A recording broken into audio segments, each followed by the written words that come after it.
नमस्कार। म हुँ मातृका तिमिल सेना। तपाईँ हेर्दै हुनुहुन्छ टिकापुर खबर लाइभ।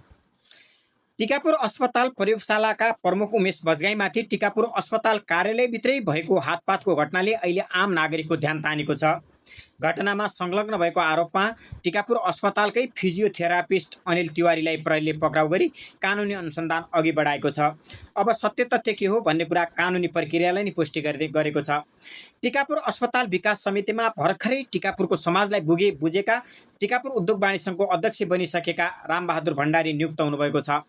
उहाँ नियुक्त भएको केही महिनाभित्रै भएको यो घटनाले उहाँले यो घटनालाई कसरी डिल गर्नुहुन्छ भन्ने कुरा समेत जिज्ञासा जगाएको छ। अस्पताल भनेको सेवा, विश्वास र संवेदनशीलताको केन्द्र हो। त्यहाँ कार्यरत जोसुकैले पनि आफ्नो जिम्मेवारी कानुन अनुशासन र पेशागत मर्यादाभित्र रहेर निर्वाह गर्नुपर्छ। कुनै पनि प्रकारको हातपात, दुर्व्यवहार वा शक्ति प्रदर्शन स्वीकार्य हुँदैन, त्यो पनि अस्पतालभित्र। अहिलेको घटनाक्रमले केही प्रश्नहरू भने अवश्य उठाएका छन्। अस्पतालभित्र यस्ता घटना किन दोहोरिन्छन्? कर्मचारी बीच विवाद समयमै किन समाधान हुन सक्दैन र यस्ता विवादको मूल कारण के हुन्छ? भविष्यमा यस्ता घटना रोक्न व्यवस्थापनले कस्ता प्रभावकारी कदम चाल्न सक्छ? यी प्रश्नको जवाब खोज्ने जिम्मेवारी अस्पताल प्रशासन, अस्पताल विकास समिति र सम्बन्धित निकायको हो।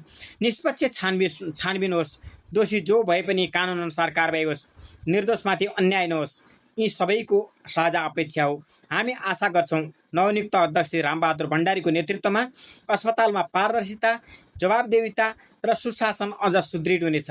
किनकि राम्रो कामको सम्मान गर्नुपर्छ र गलत काम गर्ने जोसुकै भए पनि कानुनको दायरामा आउनुपर्छ। अस्पतालप्रतिको जनविश्वास अझ बलियो बनाउने काम नवनियुक्त अध्यक्ष र व्यवस्थापन समितिको हो।